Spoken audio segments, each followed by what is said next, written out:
supaya kita jangan hanyut di bawah arus. Sebab kalau firman yang dikatakan dengan perantaraan malaikat-malaikat tetap berlaku, dan setiap pelanggaran dan ketidaktaatan mendapat balasan yang setimpal.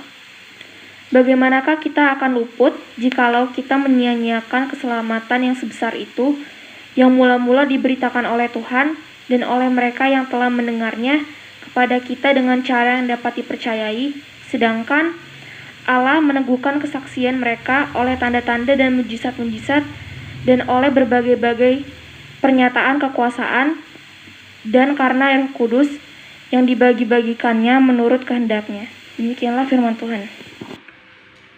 Jemaat yang dikasihi oleh Tuhan kita Yesus Kristus, penulis kitab Ibrani ini konon tidak diketahui dengan jelas siapa penulisnya. Tapi perkiraan adalah Apolos, Barnabas, Clement, Lukas, Paulus, Filipus, atau Silas. Kitab ini atau surat ini ditujukan kepada jemaat orang percaya Ibrani yang kemungkinan berada di Roma.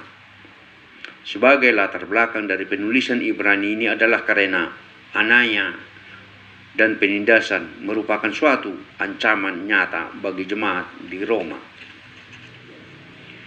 Anania atau penindasan menyebabkan banyak orang Yahudi yang percaya yang telah mati bagi cara-cara Yahudi mereka dengan menaati hukum Taurat untuk mengambil langkah yang mundur.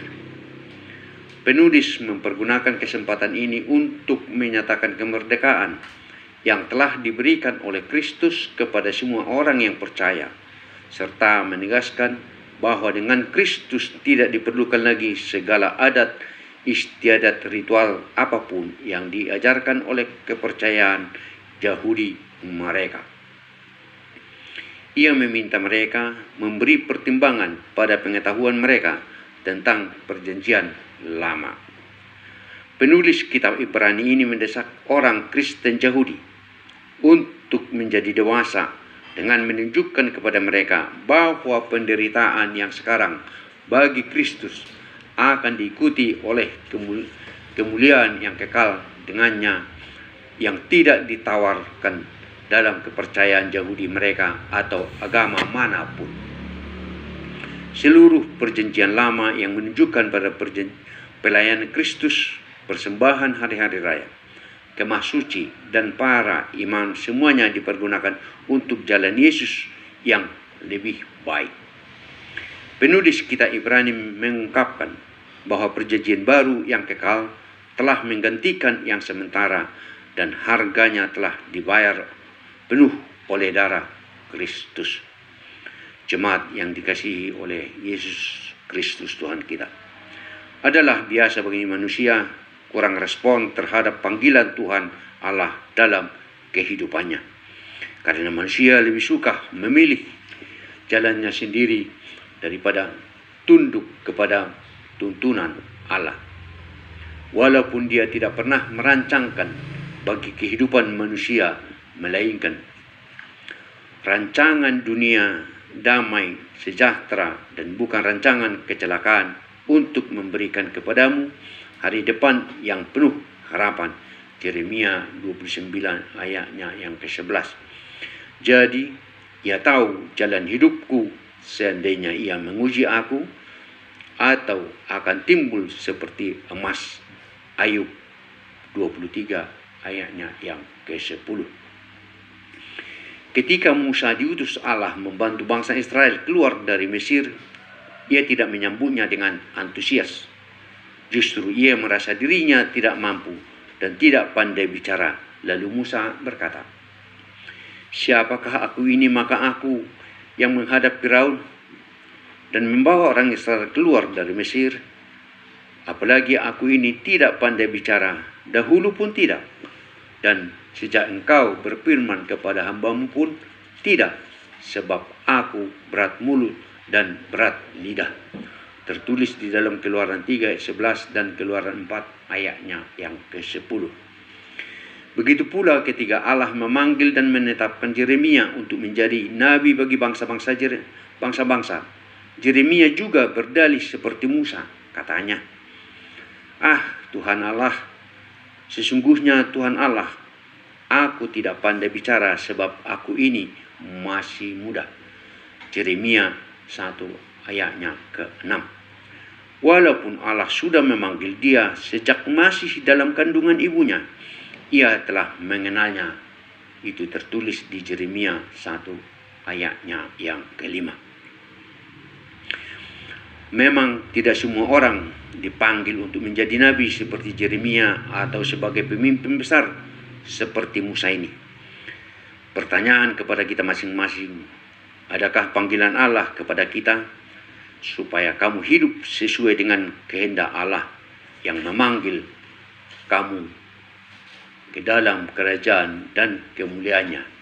1 Tesalonika 2 ayatnya yang ke-12. Tuhan ingin kita selalu berada di dekatnya, berada di dalam naungan kasih-Nya. Tapi kepada kita juga Allah minta ketaatan dan senantiasa memuliakan Dia yang kudus. Apakah yang kita lakukan di dalam hidup kita sehari-hari? Apakah kita memuliakan nama-Nya? Terkadang kita diminta untuk memimpin doa dalam berbagai acara, atau misalnya arisan, kebaktian week, dan acara-acara lainnya. Kita bisa menolak dengan alasan yang kurang sehat, atau suara saya lagi parau, atau alasan-alasan lainnya. Artinya supaya kita jangan dipilih untuk melakukan berdoa itu. Kita takut salah berdoa atau tidak enak didengar telinga orang yang ada di sekeliling kita. Bukankah dalam berdoa kita berbicara kepada Allah di sorga? Malah kita takut kepada orang-orang di sekeliling kita. Bukankah kita sebenarnya saat itu, waktu itu yang tepat untuk memohon pertolongan kepada Tuhan untuk penyembuhan kita jika kita sakit? Dan meminta bantuan Tuhan agar mulut kita dilancarkan untuk memohon dan memuliakan Tuhan, namun kita tidak melaksanakannya. Alasan kita itulah yang dipakai iblis untuk mengunci hati dan mulut kita menjadi kemenangannya. Maka berhati-hatilah di dalam berdoa. Saya masih teringat hingga saat ini 63 atau 64 tahun yang lalu, sewaktu saya masih di sekolah rakyat, kalau sekarang itu SD. Sekarang ada cerita itu di dalam buku Dalan Nauri, itu bahasa Bataknya dulu, atau kalau di dalam bahasa Indonesianya adalah Jalan yang Baik. Ceritanya seperti ini tentang kekuatan doa. Seorang anak mengembalakan beberapa ekor kerbau orang tuanya pada sebuah dataran luas di dekat hutan. Tiba-tiba saja dari kejauhan dia melihat seekor harimau berlari ke arahnya. Di dalam ketakutannya, dia berdoa dengan sepenuh hati kepada Tuhan, seperti dia melipat tangannya dan menutup matanya sambil mengucap, "Ya Tuhan, berkatilah makanan ini untuk memberi kekuatan kepada tubuh saya. Amin." Itulah doa anak itu. Karena hanya doa itulah yang dia tahu, yang selalu diajarkan orang tuanya jika mereka mau makan ataupun mau tidur. Namun setelah anak itu membuka matanya, harimau yang telah berlari ke arahnya tadi dengan siap menerkam telah surut dan kembali masuk ke hutan, sudah pergi. Itulah kekuatan dahsyatnya sebuah doa, karena ketulusan hatilah yang didengar Tuhan, bukan sekedar indahnya kata-kata yang keluar dari mulut kita. Sebagaimana yang disebutkan tadi 1 Tesalonika 2 ayatnya ke-12, supaya kamu hidup sesuai dengan kehendak Allah yang memanggil kamu di dalam kerajaan dan kemuliaannya. Jadi hidup sesuai panggilan Allah adalah hidup dalam pertobatan atau kekudusan. Karena Tuhan tidak menghendaki kita binasa kekal. Bila kita lari dari panggilan Allah dan lebih menuruti keinginan daging, keinginan diri kita sendiri, berarti kita sudah siap menanggung resikonya. Kiranya Tuhan menguatkan dan menolong kita. Amin.